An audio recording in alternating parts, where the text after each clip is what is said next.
There we go. So this is Content Week, Week 3, and so I'm going to take some time to sort of walk you through the basic idea of what Content Week is and what you're required to do.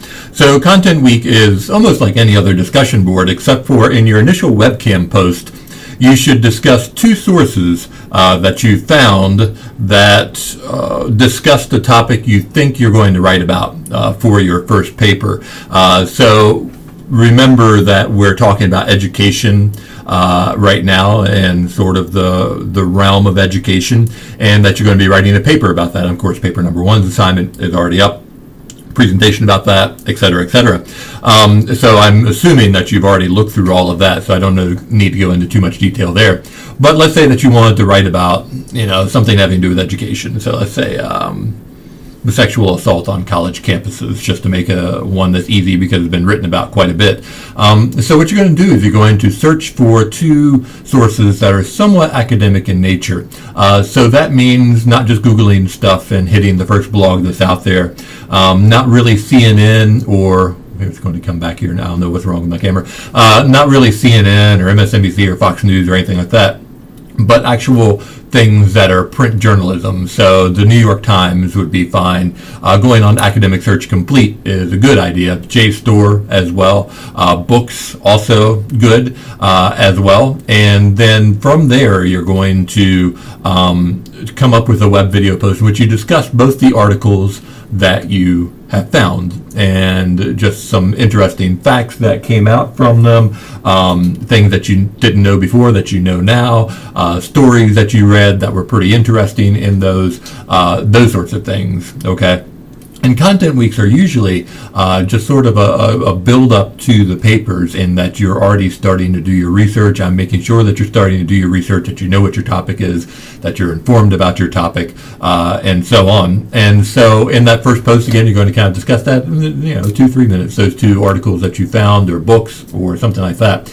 And then in the text box, along with the link that you're going to post with the video, should be the MLA style citations for those two works. And so again, you should be drawing from books, you should be drawing from major periodicals, so that includes Harper's, could be New Yorker, the New York Times, the Washington Post, things with a national distribution, so not the Daily News Record, for instance. Which doesn't do much original reporting anyway, beyond just, the county fair. But you want to pick out major news organizations, but you want to avoid television news organizations because their first priority really is to get people to watch things. And so they may sort of manipulate things a little bit and so on.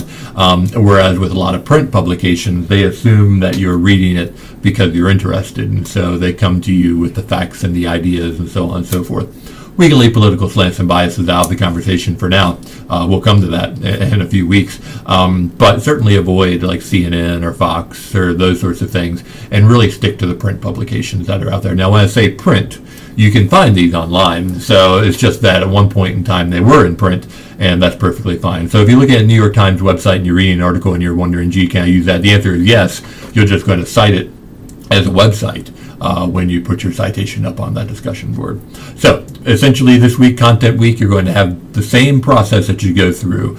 So you're going to have your video in which you discuss your two sources that you found in that original post with your webcam video. You'll have two sources cited, the two that you discussed, in MLA style, and then that all should be up by Wednesday, of course, and then by Friday you should have gone and responded to two other people. And those responses, you may want to look for people who are writing about the same topic as you or within that same realm, and then take a look at their source. And you can say, hey, I haven't used that source. Maybe I should use that for my paper as well.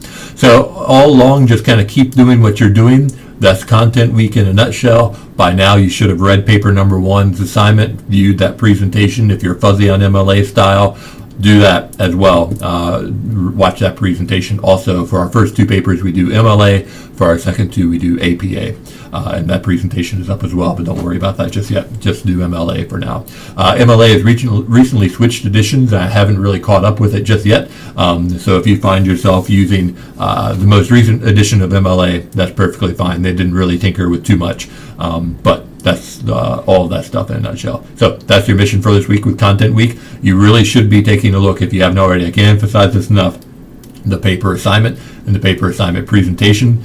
Make sure you go through that, especially this week before we start turning in our rough drafts and stuff next week. Again, there have been plenty of students who thought that they could take shortcuts and wing it on that first couple of papers, and they don't do too well. That's why I come up with the presentation and the written assignment that's there as well. All right, well, that's it. If you have any questions, feel free to contact me.